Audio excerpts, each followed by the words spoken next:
for the UNX News.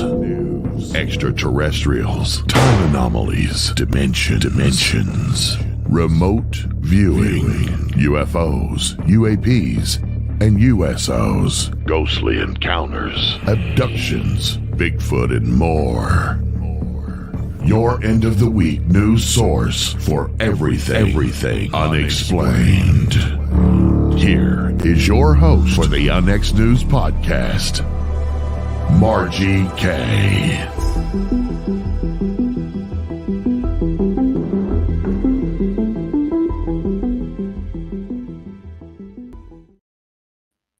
Welcome to UNX News. I'm your host, Margie Kay, and for this last show of the year, I thought we would do something completely different, and that is we're going to talk about weird holiday traditions around the world. And believe me, I have drummed up some doozies that you're not going to believe. And then I want to hear about your weird traditions or just traditions as well. So if you want to join in the chat, that would be great. And then joining me this evening is none other than the one and only Mr. Race Hobbs. Race is a producer for all of the shows and the programming director on the network. Thank you for joining me tonight, Race. Yep. Thank you for having me, Margie. Well, you know, you and I don't do too much together as far as shows go. We do a lot of background scene work with everything going on with the network. And can you believe it's been 2 years that we've been doing this? Margie, I can't. I absolutely cannot.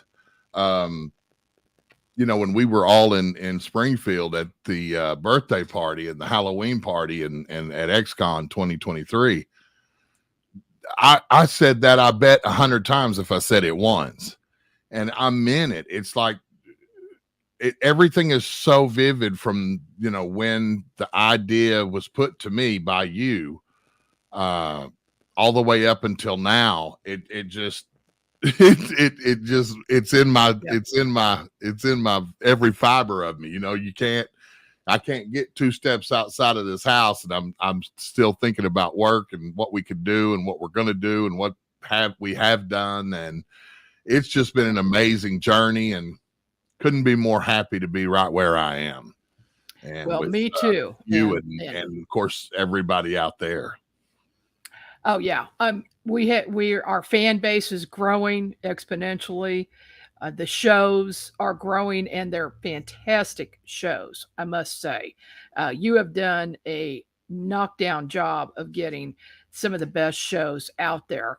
And that's the reason for our growth. We have quality entertainment and information that needs to get to the public is getting out when it has to do with paranormal, cryptids, UFOs, and all of that stuff the public wants to know, and we've got it right here. So I want to just thank you right off the bat, Race, for sticking with me for the last 2 years plus, like 2.5 years doing this. And I think good things are going to happen going forward in 2024. I have no doubt. I have every confidence. There's a certain amount. Of course, I wanted to circle back around. I've got to keep my place. You were talking about how, we don't really do a lot on the air. This year in 2024, I want to change that. I want us on the air more together for sure. Getting this station built and getting it off the ground and getting the train on the track and getting it rolling. It has been all hands on deck where you're doing 7 jobs and I'm doing 4, and we work behind the scenes every day together. There's never a day in the 7-day week that we don't connect and we're not working together on things. But it's not so much on the air or on TV with all of you out there. And I love Margie to death. I've worked with Margie since I started my own station years and years and years ago. She was the very first show I ever produced in digital radio, live digital radio. I mean, I did podcasting and stuff where we recorded stuff before and then played it later, but hers was the very first show. So we've been at this for a long time. And, we have a long history. We have hooked the hurdles, and we have, we've hit our marks, and, we just have a lot of fun doing it. We're not perfect. We're not the best of the best of the best, but we are doing the best that we can do. And that's pretty damn good. And Carl, thank you. Carl Harper, he was so fun at XCon. I just gave my 3-year-old grandson my ticket to the moon that I brought home. He was like, Pop, what's this? I gave it to him. I was looking around here to see if it was still here, because I had it here on my desk the whole time since I got back, Carl. And Fred, it's good to see you too. Thank you for joining us, everybody. But yeah, Margie, there's not a day goes by we don't work together. And I just want to, from my big old oversized heart, I want to thank you for everything you have done for me, and thank you for taking me along on this journey with you. You've wanted to do this for a long, long time.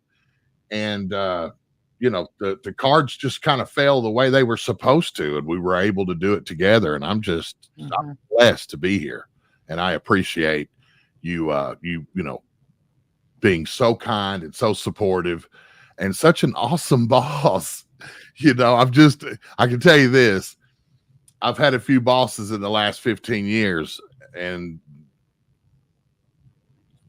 I thought that I had bosses before, but now, I've got family, and that is the one binding factor in what we're doing here that I think all of our listeners that attended XCon and that listen to us and watch us, I think they understand that they're family too. And that sort of engenders that kind of bond. And I love it here. So I'm looking forward to 2024.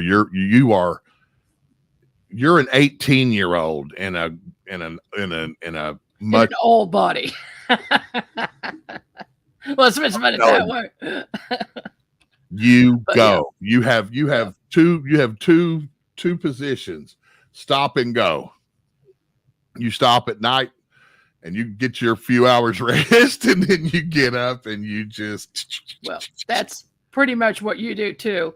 And, that's what's needed when you've got a network like this with so many shows, and you manage everything so fantastic. Race, I just want to say I appreciate it. Oh, well, thank you very much. And I couldn't do any of it without you. You are the alpha and the omega here. I'm just a small linchpin. No, not at all. You're my right-hand man, that's for sure. All righty, let's get to the weird holiday traditions. And I'm sorry, folks, about my voice cuts in and out once in a while. And that's kind of why I've got Race here tonight, to kind of ease things a little bit, because I had some damage to my throat a few weeks ago. But weird holiday traditions you never heard of. Okay, here we go with number one. Radish sculpting competition in Oaxaca, Mexico. It's officially declared a holiday in 1897. December 23rd is Noche de los Cerbanos, Night of the Radishes.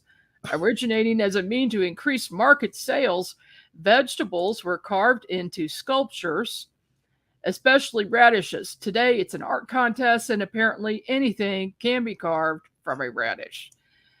Yeah, that's one of the most bizarre ones. Well, I'm going to tell you, that was some beautiful work. That took some work. Oh, yeah. I've never heard of that. Most of the stuff I was telling Margie in pre-show, I was looking over those notes, and I don't really know any of this stuff. Margie, you've done a great job in digging this stuff up. Well, I'll tell you what, Violet Wisdom helped me out a lot on she's this. Awesome. So That's she's another amazing employee. Oh, yeah. She's a writer. She's an editor, and she, I tell her to write a blog about a subject, and she does it, and boom, it's done. So, yeah, thank you to Violet as well. All right, here's another one. Yule Cat, Iceland. The Jolakaturin, which I can't pronounce, is a hungry cat looking for anyone who doesn't get new clothes for Christmas. Back in the days before people motivated their workers with special parking spots, employers would simply scare the crap out of their employees. Wool needed to be fully processed and ready for clothes making by mid-December. If you didn't have a new clothes, it was obviously because you didn't work hard enough. Yeah, that's in Iceland. Okay, well, they've got some other problems right now, so we're not going to bother them too much. Gosh, That that's no volcano. joke. Yeah, I think some people are going to be Those poor losing their homes there. the volcanoes are just unreal over there right now. I mean, they're hitting everywhere. I feel so sorry for those people, man, because you don't understand. When the ground goes to moving and hot stuff is coming out of it, it's earthquake is one thing, man, but people don't really realize that volcanoes rock the ground too. Yeah, and then you have all this lava that's they lose everything, running everywhere. People are, they're being displaced all over the place there. Yeah, it's terrible. Okay, here we got, now this is bizarre. Burning snowman in Zurich, Switzerland. Schessellatin is a traditional holiday to mark the end of winter and coming of spring in Zurich, Switzerland. As soon as the flowers begin to bloom, a snowman known as the Boog is burned on the stake in a tradition dating back to the 18th or 16th century. Wow. As the Boog is often filled with explosives, the event generally goes with a bang. If the explosion happens within the first 6 to 10 minutes of being set alight, it is said that the summer will be dry and sunny. If the explosion occurs after 10 to 15 minutes, the forecast will be a wet summer. I think it's probably because the snow is wet. If you ever catch the event, be sure to stand well back and be aware of flying carrots. Okay. I just can't get into that one for some reason. That's so bizarre. That is so bizarre. Flying carrots could be dangerous. I guess they're blowing up the winter, really, because they're sick of it, would be my guess. Yeah, I think you're right. Okay, now don't forget, everybody, I want you to put your traditions in the chat so we can talk about them. Okay, throwing buckets of water in Cuba at midnight on St. Sylvester's Day. That's New Year's Eve to us. Cuban families throw a bucket of water out the door. As with other holiday cleaning traditions, the idea is to wash away all bad things as the new year approaches. It's also a tradition that is thought to bring good luck, unless you're innocently walking by the house when the ritual takes place. Something we would never do. We would never do that. Okay, here's something that we do, though. And this is, similar. Fireworks wars in Greece. I never heard of this. It's one of the noisiest celebrations of all. Rokitopolemos happens in the town of Varantados on the Greek island of Chios. Is everything have an S at the end of the name in Greece? I don't know. Before the clock strikes midnight on Orthodox Easter Sunday. Okay, so we're moving to Easter. Two rival hilltop church congregations fire off tens of thousands of homemade fireworks to try and hit each other's bell towers. The event is thought to date back to Ottoman times. Oh my goodness. Can you imagine? Shooting fireworks off at churches? And this is normal. That would be a custom celebration today. Oh, yeah. Oh my goodness. I think it'd be kind of fun. Well, we do shoot off fireworks here on New Year's, that's for sure. Oh yeah, but in a Catholic church where you have mass and it's yeah, that would be a huge, extremely huge differential there that would be hard to absorb. Very weird. Okay, now we go to more bizarre in France. On the 25th of November, unmarried 25-year-old women known as Catherinites wear ornate green and yellow hats, which they are supposed to keep on their heads all day. The hats are made by friends and colleagues and include items which represent their jobs and hobbies. The tradition means that these fabulously fashionable Catherinites are supposed to spend the day praying for a husband, but especially these days, it might be just a great excuse to wear a novelty hat. Oh my goodness. They don't say how far back that tradition goes, but I bet it's a long ways. Praying for a husband. Praying for a husband. That's yeah. These days, women they're not looking for husbands so much. I don't think they are. And the ones that actually are, I'm sure they're praying. It's tough to find good men these days. It is. It's very difficult. Extremely difficult. Okay. Yule lads in Iceland. From the 12th to the 23rd of December, Icelandic children leave a shoe on their windowsill. As they sleep each night, magical Yule lads take it in turns to climb down from the mountains to leave gifts in the shoes of the well-behaved. Naughty children wake up to find a potato.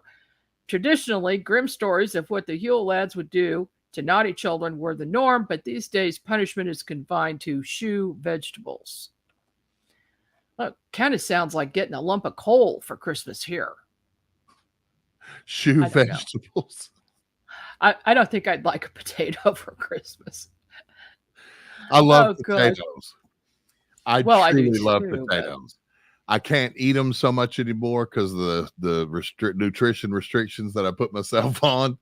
But you know, honestly, Margie, right now, as long as it's been since I've had one, I would love to get one for Christmas.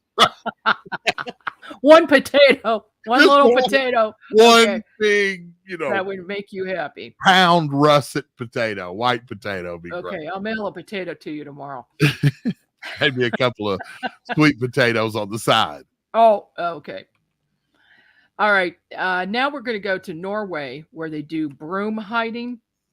In a move likely to leave Harry Potter grounded, it's a Christmas Eve custom in Norway to take all brooms and hide them away.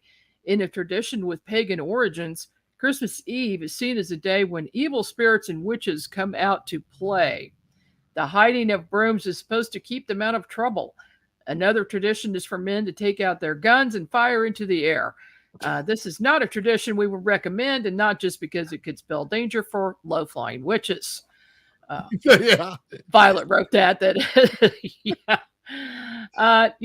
not too intelligent to fire guns in the air like they do every New Year's around here, or when the Chiefs win a game in Kansas City. That's what they do, because you know what goes up must come down.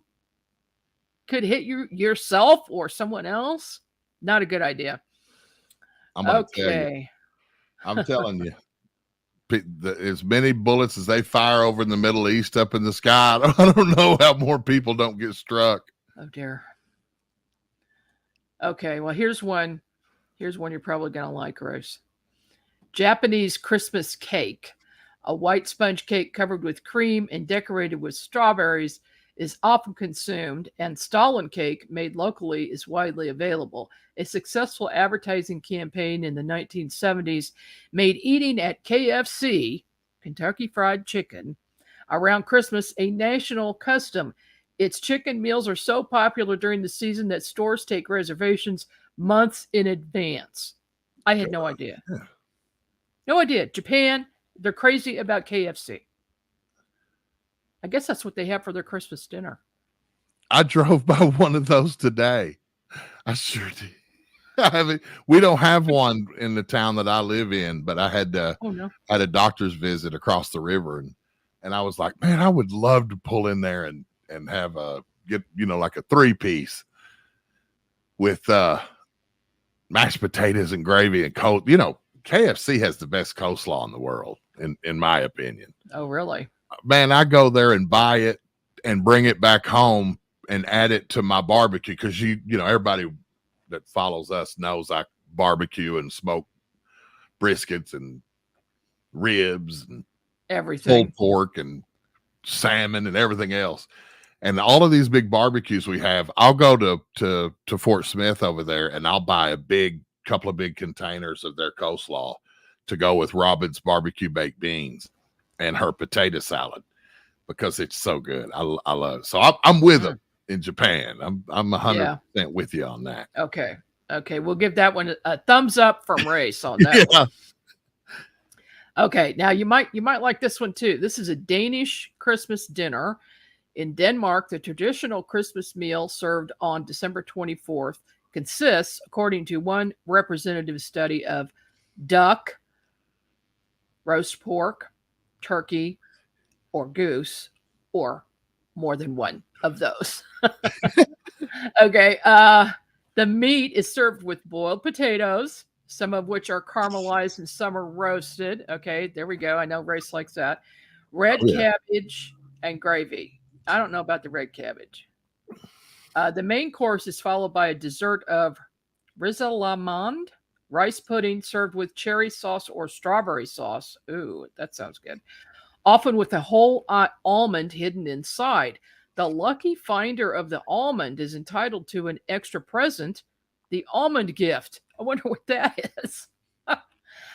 Christmas drinks are glögg, which is mulled wine, and traditional Christmas beers, specially brewed for the season, and which have an unusually high alcohol content. Well, in Denmark, they've got it going on there, don't they? They're going to be tilted for sure.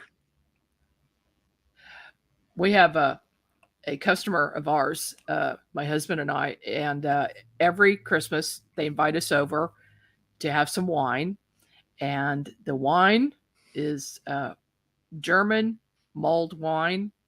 Oh my gosh, it's so good. You serve it warm. You heat it up on the stove and just warm it up. It's delicious. Frugal Rock said that they eat lasagna for Christmas. Said he thought it was strange, and then recently learned that it's fairly common. I could do lasagna. Oh, sure. Yeah. My Italian family does that occasionally, especially my cousin. Yeah, we're all about the Italian feast. That would be awesome. Matter of fact, I think we may try that next year.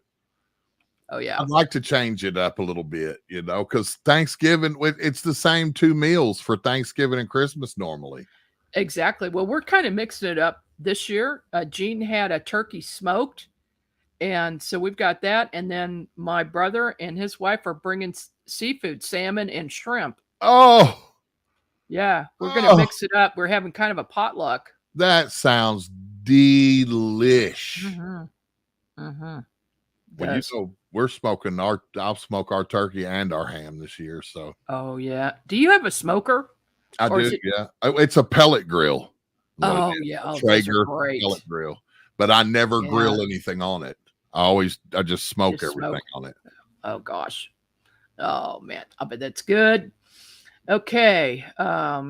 In Sweden, the Swedish jewel board sometimes features decorated pig heads. The Christmas dinner often consists of 5 or more courses.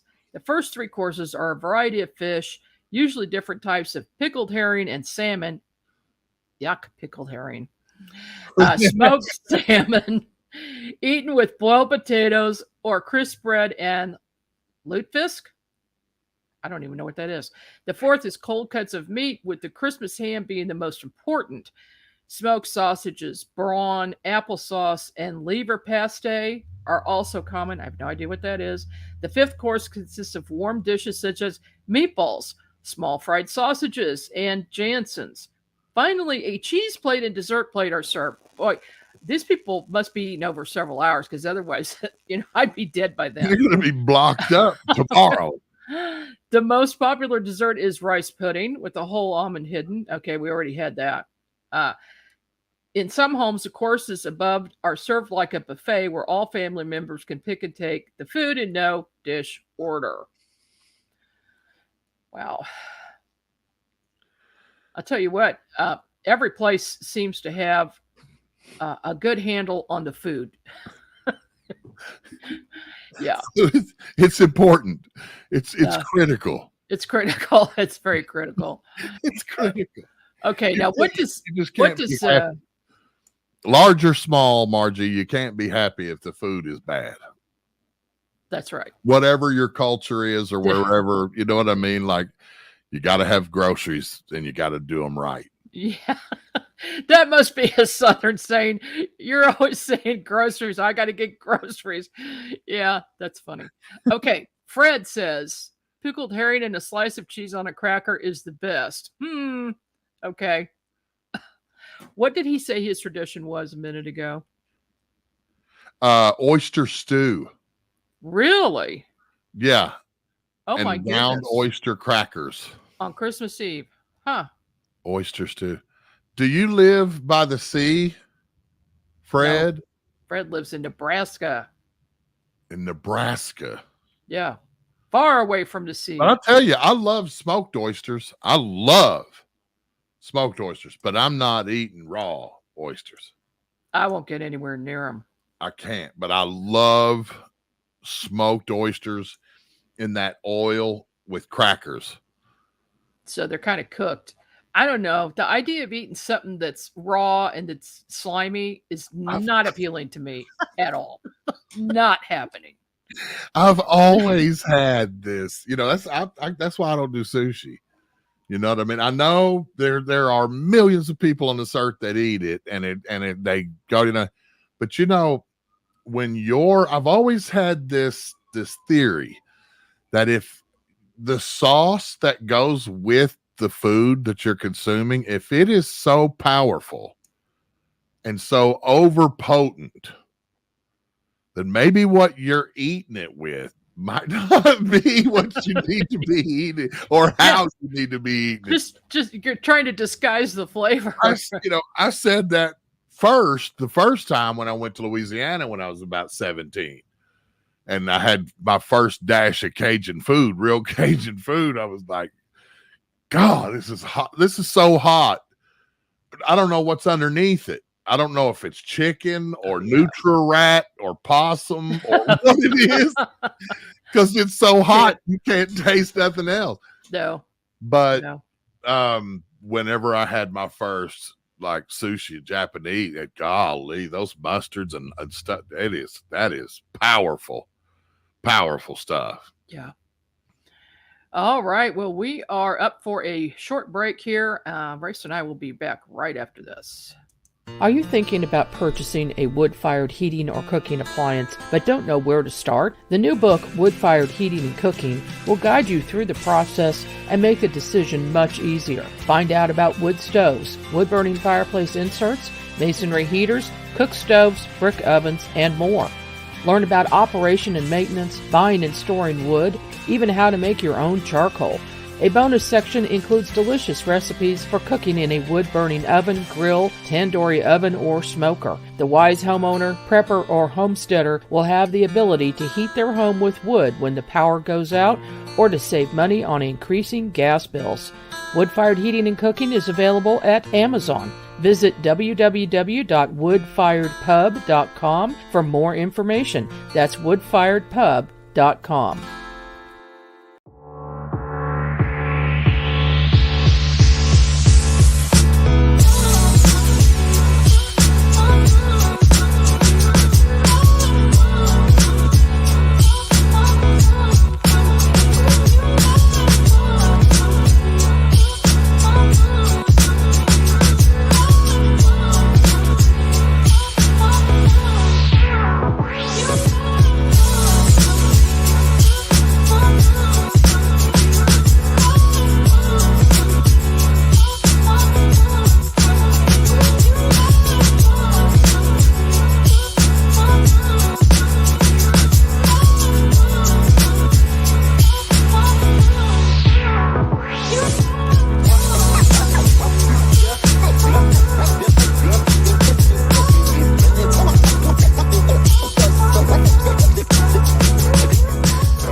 And we're back. This is Next News. I'm your host, Margie Kay, and co-hosting with me this evening is the one and only Race Hobbs.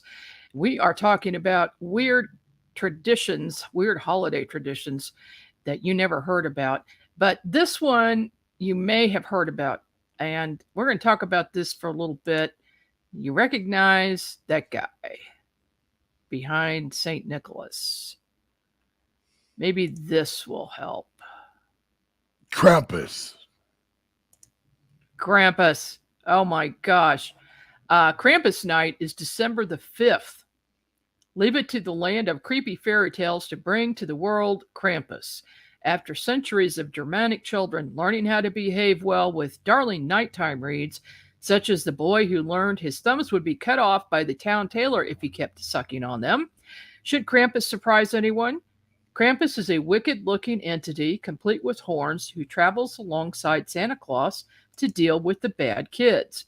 Santa gives the good kids presents and treats in their shoes, while Krampus stuffs the bad kids in his sack, beats them, and in some stories takes them home for dinner, and I don't mean as a guest.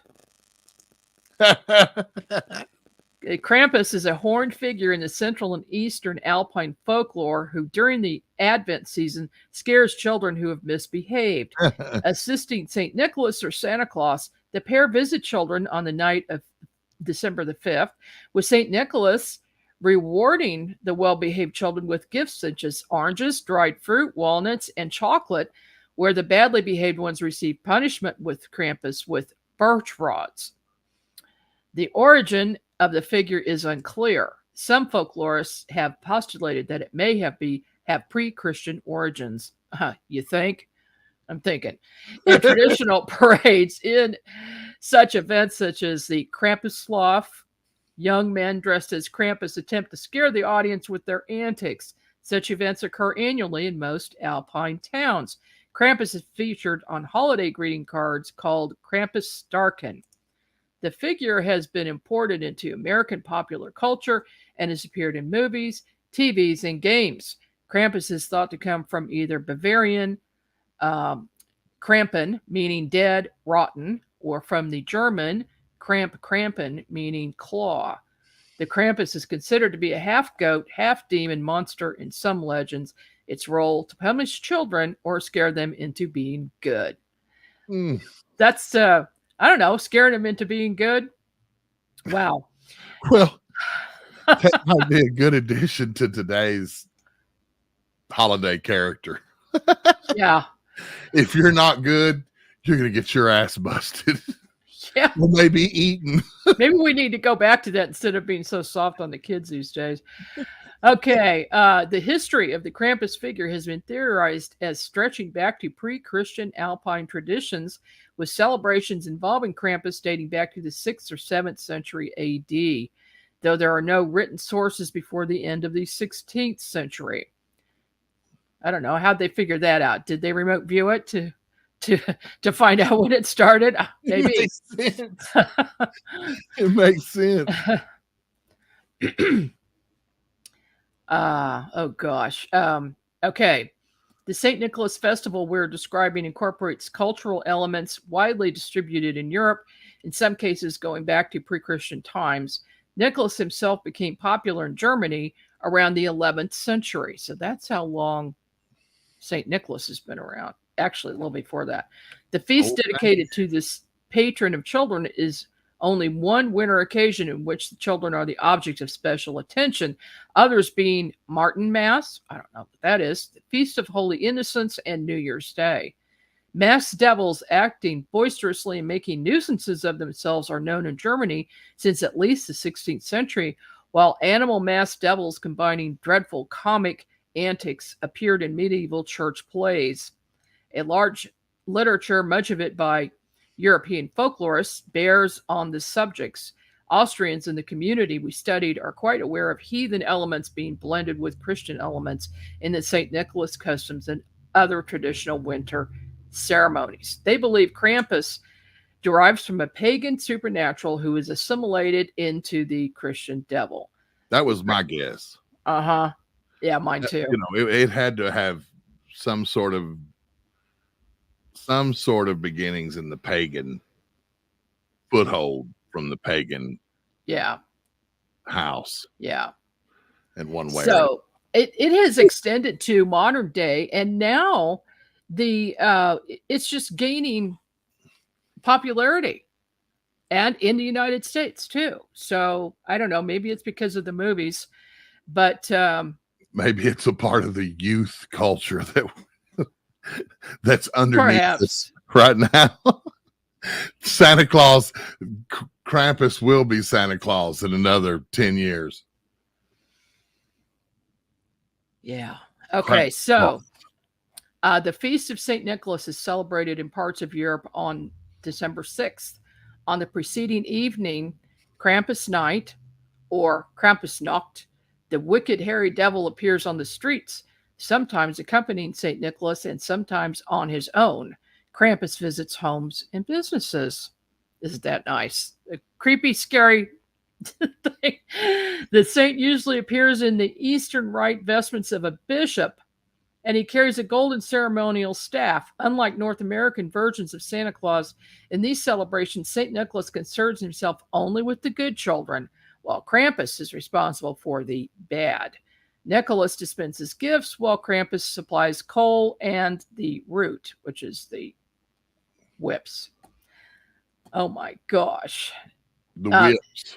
Isn't that strange how this ancient tradition is now gaining more popularity around the world? Nothing surprises me anymore, Margie, but it is very interesting that it sort of took a foothold again. Yeah. Yeah. Maybe we need to bring back Krampus. Although I don't know about scaring children so much. Probably scare them to death. I mean, mixing Halloween with Christmas. Can you imagine that? Oh gosh, you just show a picture to a kid like that and they would behave, right? Okay. Let's line them out real quick. Yeah. All right. Do we have any more interesting comments from the chat about their own traditions? I don't know. I haven't been watching. Okay. Let me go back. Let you. Here's one. I'm not sure if you got that one. Since it's a chilly season, Christmas gumbo would be good with the side. Oops. A potato salad. Yeah. We use the potato salad to cool down the gumbo. Okay, so that must be some hot, spicy gumbo that you were talking about. I can't do that. Oh, wow. Look at this one. Are you guys familiar with the Sami people? This is from Frugal Rock. They are reindeer herders. They have a tradition where they eat Amanita muscaria mushrooms to celebrate the winter solstice. Wow, that'd be a heck of a celebration. That would be. Yeah. Did you get Carl's? No. We would all shake and weigh the presents, trying to see what our parents had given us. My mother started wrapping a note in the boxes and hiding the real presents somewhere else in the house. That's a good one. That is clever. That's very clever. Because I know, firsthand that me and my brother we were masters at cutting little holes in it and unwrapping it and rewrapping it and seeing what we got. Oh my God. But my mother, boy, she was always on the lookout. We wouldn't dare touch a present. Oh, are you kidding? No way would we touch a present until it was time. Well, they actually wouldn't show up until Christmas Day. There wouldn't be any Christmas presents under the tree before that. Kevin, it is surprisingly warm for this time of the year. For us down here in Arkansas, Margie, they usually probably already had snow by now, but we won't ever usually we don't hardly ever get snow until January here. Really? Well, yeah. But it gets down in the 20s and the 30s in December. By the time November is over and December gets here, we're getting down below freezing and staying around, in the 20s to the 40s here, usually throughout December. And I think we had the last white Christmas we had here was, I want to say, 15 years ago. That My was the last goodness. time it snowed on Christmas, and boy, it was Wow. beautiful. Well, But- we're not going to get snow this year in Kansas City. We've had an unusually warm winter. In fact, I still have petunias growing outside my office door in the back. And they look none the worse for wear. We just have not had cold. And some of it has weirded me out so much, I went ahead and pulled the plants, yanked the plants out, the perennials. And I stuck some fake poinsettias in instead. It's just so weird. I'll do the trick. Yeah. Yeah, it's unseasonably warm. That's for sure here. But it's not to say that it's not coming. I thought you guys were probably going to have a white Christmas there for a minute. Yeah, but now we're not. Yeah, but everything kind of, they tell us 7, 8, 9 days out, but by the time it comes around, they're good at predicting the weather, but that's still a little far for accuracy. Yeah, I think. Okay, I've got another one here, and people have probably heard of this, but there are a lot of people who haven't, and they ask me about it. It's Festivus. But I had no idea how it was conceived. This is very interesting. It was conceived by author and editor Daniel O'Keefe, the father of television writer Dan O'Keefe, and was celebrated by his family as early as 1966.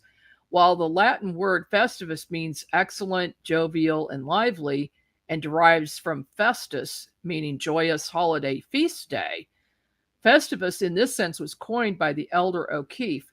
According to him, the name just popped into his head. In the original O'Keefe tradition, the holiday would take place to celebrate the anniversary of Daniel O'Keefe's first date with his future wife, Deborah. The phrase, a Festivus for the rest of us, originally referred to those remaining after the death of the elder O'Keefe's mother, Jeanette, in 1976, i.e., the rest of us are the living as opposed to the dead.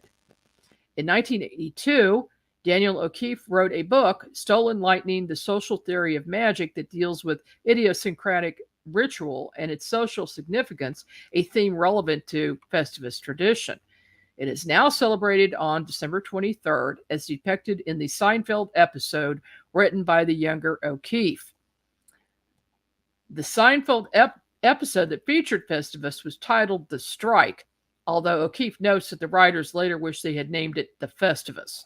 It was first broadcast on December 18th, 1997.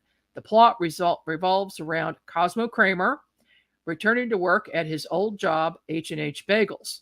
While dining at Monk's restaurant, as George Costanza is opening his mail, he receives a card from his father saying, "Dear son, happy Festivus." This leads to Jerry Seinfeld and Elaine Bennis discussing George's father's creation of Festivus, despite George not wanting it to be discussed. Kramer then becomes interested in resurrecting the holiday when at the bagel shop, Frank Costanza tells him how he created Festivus as an alternative holiday in response to the commercialization of Christmas. Meanwhile, George creates donation cards for a fake charity called the Human Fund with the slogan "Money for People," in lieu of having to give office Christmas presents. Of course, George would do that. When his boss, Mr. Kruger, questions George about a $20,000 check he gave George to donate to the Human Fund as a corporate donation, George hastily concocts the excuse that he made up the Human Fund because he feared persecution for his beliefs of celebrating Festivus instead of Christmas. Attempting to call his bluff, Kruger goes home with George to see Festivus in action. Kramer eventually goes back on strike from his bagel vendor jobs when his manager tells him he cannot take December 23rd off to celebrate his newfound holiday. Kramer is then seen on the sidewalk picketing H&H Bagels, carrying a sign reading "Festivus yes, bagels no," and chanting to anyone passing the store, "Hey, no bagel, no bagel, no bagel." Finally, at Frank's house in Queens, New York, Jerry, Elaine, Kramer, and George gather to celebrate Festivus. George brings Kruger to prove to him that Festivus is all too real. O'Keefe was initially reluctant to insert his family tradition into this episode, but when executive producers Alec Berg and Jeff Schaefer learned of the bizarre holiday through O'Keefe's brother, they became curious, then enthusiastic, then insisted it have its place in the episode. Schaefer later reflected, that's the thing with Seinfeld stories. The real ones are always the best ones. There's a nuance to reality. Sometimes it's just perfect. We could have sat in a room for 1 billion years and we never would have made up Festivus. It's crazy and hilarious and just so funny and so disturbing. It's awesome. And wow. So now people are celebrating Festivus. I know that episode very well. Yes, me too. My wife and I have been binging Seinfeld for the last 4 months. I mean, like some nights I go to bed with it streaming on the TV because that is just the most hilarious sitcom to me. For me, I can relate so much to so many of those characters on that show, a little bit of each one of them. And, you know, the writers on that show derived a lot of their episodes from real stuff, from real happenings, things that happened to them, you know, in real life. So much of it, because, you know, it's the easy way to do it. Something that, you know, real people can relate to because it really has happened and they have firsthand knowledge of how that happened. And it's way easier to write it out that way, of course. But that episode there, I had no idea that was the case. I had no idea. But that's one of the great things about Seinfeld and about that episode. Yeah. That I can't wait to tell Robin about that. Yeah, it was the real thing, and here we thought it was fake all along. Yeah, and people really celebrate it. Yeah, and they do. Serenity now. I bought a Festivus game that's in the other room right now. Really? Yeah, we were going to have our business holiday party and a few friends over and do Festivus, but then now we're getting hit with a new COVID going around and bad flu going around, and we just decided it's not worth it being in close proximity to a lot of people. So yeah, you're not kidding. And maybe next year. Those of you out there that have had that flu or that bronchitis or that pneumonia, man, my heart goes out to you. Yeah, I know you with you. My you and Robin had it. Man, I've had it twice. I mean, just the 24-hour one. Mm-hmm. You know, where I can't hold nothing down on my stomach. And then my son-in-law, who's a nurse, got it, and he came home with it. Got everybody, because my daughter lives right next door, and son-in-law. They all had it, Margie. And then Robin, she can't stay away from over there for 5 minutes, them grandkids. Oh boy. And she's got to go trotting over there. You think they're not contagious no more. None of them got fever no more. None of them's getting sick. So you need to give it another day. She never listens to me. Yeah. He goes trotting over there. She comes home. 2 days later, she's yakking all over the place. I said, I told you. Thank goodness I didn't get it again, because I'd already had it a couple times. But I'm telling you, it's not maybe you built up an immunity. Wow. And for all of you out there that have had it, man, I feel for you. March, did you say you had it too? I had like a real mild 24-hour thing. It wasn't bad. It wasn't too bad. The one I had, the last one, I was vomiting so hard that my abs were sore for like 4 days. Oh dear. Like if I sneezed, I was ready to cry. If I coughed, I was in pain. It felt like I broke ribs.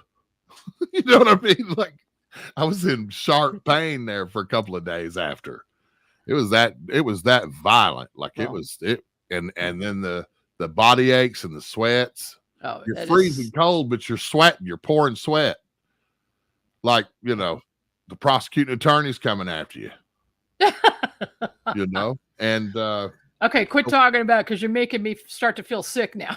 No, but my heart goes out to all of you out there who have had it or going through it. My goodness.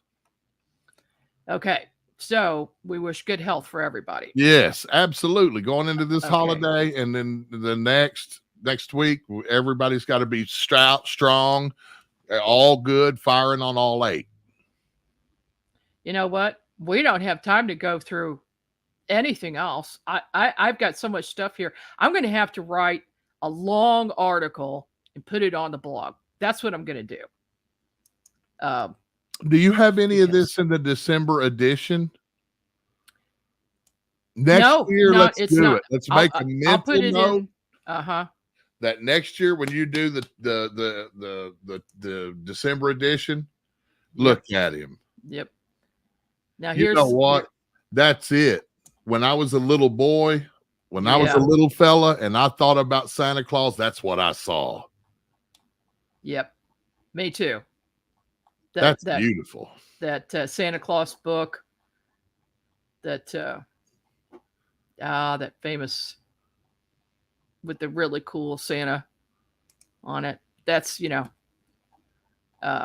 of course the tradition of Santa Claus.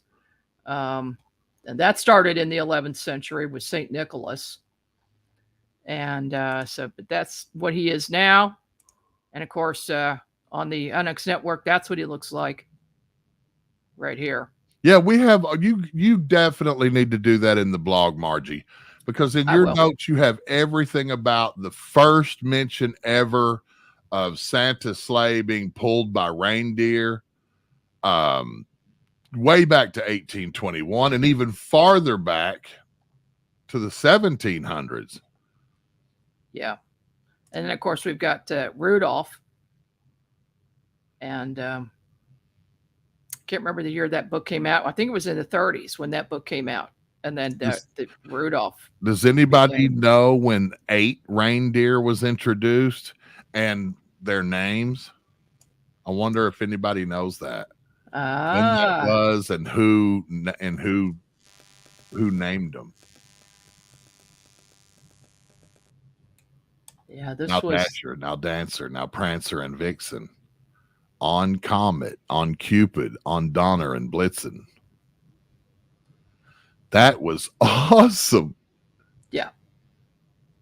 An American Anthology in 1787. 6th impression between 1900 and 1909 when Edmund Clarence Stedman collected the poem. And in his American Anthology in 1787 to 1900, he also used Donner and Blitzen, italicizing the names.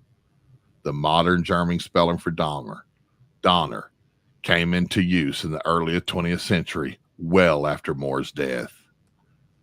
There is so much behind all of these aspects to Christmas that I don't even know. And that is interesting. And Margie, this is really, when I came into the show tonight, I didn't know much about, because I knew Margie hasn't been able to really talk for like the last 10, 12 days or more. 4 weeks. Really? Yeah. It's in and out. And so I've been purposely not calling her because I talk her head off. We type. We Skype. But, she's here tonight for our Christmas show. And she asked me to come on to kind of help her not have to talk so much. But, I have to watch out. I'll take over the whole damn show, Margie. I'll just waffle on for hours. Everybody will be throwing tomatoes at their computer screens and shoes, waiting on the big hook to come get me and pull me out. But I just want to say, I'm glad that you came on with me tonight. I just want to say thank you, though, Margie, for coming on and troopering through this. And before we have to go, because I know we're right up against it, I just want to say to though there are so many people out there that do good work in what we do. And in this year, in our family, in our work family, we lost a giant in Lee Spiegel. Yeah. And I just connected through text the other day with his his lovely wife, Lorraine, and she's been kind of pulled back, trying to deal with the loss of him. And then coming up this holiday, she's going to be with her sister. She couldn't stand being at home, in that home alone without him. But she thanked me, and she thanked you and all of us. She told me extend to you her love from Moonfire, and wishing us a happy winter solstice and a Merry Christmas. And Lee, we never stop thinking about you. I think about you all the time, almost every day, and I love you. And to another good friend of mine we lost this year, Joe Taylor, created a show for him called Forbidden Paleontology many years ago. And he was another angelic, solid guy that I was able to have the privilege of working with, and he crossed over again this year. And again, I just want to send my condolences to all of their families and loved ones, and I want to thank them for the privilege of working with them both, Lee and Joe, and there are many others, but I just wanted to take this time because they've been on my mind. I mean, I just ran over my Christmas card list again to make sure I, got all my last minute cards out in time to get to everybody, and their names were on that list. And, Margie, it just hits you right here. It does. Yeah. It hits hard because one day you're talking to them and doing your thing, and then the next day it seems like they're gone. And so for all of you out there who are going through the loss, on my Facebook, there was I posed a question about how everybody feels this year and how I feel this holiday season. And there's a lot of people out there that have lost loved ones, husbands, wives, and they're going at it alone, and they're trying to keep the Christmas spirit. And God bless you all. And I pray that peace and joy and serenity are going to be with you all this holiday season. And Margie, thank you so much. Thank you for everything you've done for me and for my family. And you have such a giving heart and a loving heart, and you're so sweet. Nobody out there has any clue how wonderful of a human being you are. And I love you. Thank you, Race. Love you too. I couldn't do it without you. Absolutely could not. And, I miss Lee, especially. He and I worked together very closely on the magazine. And it's tough. It's tough at the end of the year. But what we have to focus on right now is the family that we all have around us and our friends, and moving on, because the people who have crossed over would want us to do that. They would want us to keep on going, keep on trucking. That's 100% right. That's 100% right. And I kind of hear Lee's voice every once in a while. Keep on going, so.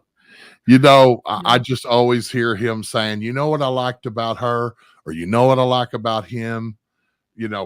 Lee was such a positive guy, and he saw things in people that others didn't. And that was one of the things that made him so unique.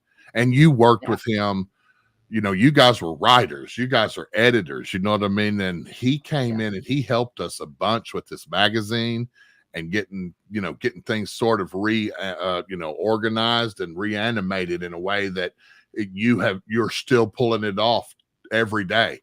I learned a lot from him. Believe me, I learned a lot. He was one of our best. Mm-hmm. He sure was, and I can't thank him enough. And all of you out there watching live tonight, and then later on the podcast, maybe years down the road. In 2023, the Unnext Network grew leaps and bounds. Excuse me. And in 2024, we plan to do that times 10. Yep, we do. So watch out. 15 years down the road, Margie, when we're watching this video again, Yeah. I hope we're looking back saying, man, we underestimated ourselves. Yeah. All right. Thanks everybody for joining me tonight. And Grace, thank you for helping me out a little bit. Appreciate it. And I enjoyed being here, Margie. Thank you for having me. I appreciate all of our listeners and fans.